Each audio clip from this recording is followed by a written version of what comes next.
Hello friends, எல்லோரும் எப்படி நல்லா இருக்கீங்களா? நம்ம சேனலில் வந்து இன்றைக்கி பார்க்க போகிற வீடியோ IRDAல வந்து ஹெல்த் இன்சூரன்ஸுக்காக புதுசாக வந்து அப்டேட் வந்து கொண்டு வந்திருக்காங்க.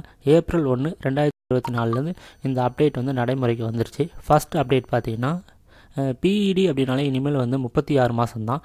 ஸோ 36 மாதத்துக்கு அப்புறம் எந்த ஒரு ப்ராப்ளமும் வந்து PED அவங்க கன்சிடர் பண்ணக்கூடாதுன்னு சொல்லியிருக்காங்க. அதனால் இனிமேல் வர காலகட்டத்தில் PED அப்படின்னாலே பாலிசிலேருந்து வெயிட்டிங் பீரியட் அதிகபட்சம் 36 மாதம் தான் இருக்கும். அதுக்காக 3 வருஷத்துக்கு, அதாவது 36 மாதத்துக்கு முன்னாடி ஏதாவது ஒரு ப்ராப்ளம் இருந்துச்சு, அதை வந்து சொல்லக்கூடாதா அப்படின்னு கேட்டிங்கன்னா கண்டிப்பாக சொல்லணும்.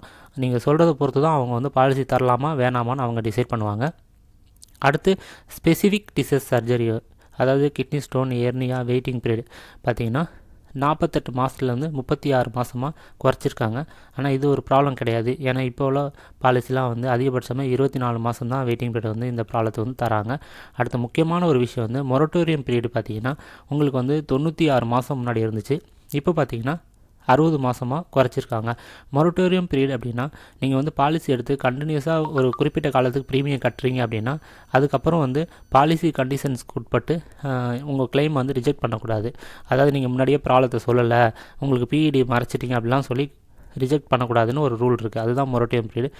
அதுக்காக வந்து நீங்கள் ஃப்ராட் பண்ணிவிட்டு பாலிசி எடுத்திங்கன்னா கண்டிப்பாக கிளைம் வந்து ரிஜெக்ட் தான் பண்ணுவாங்க.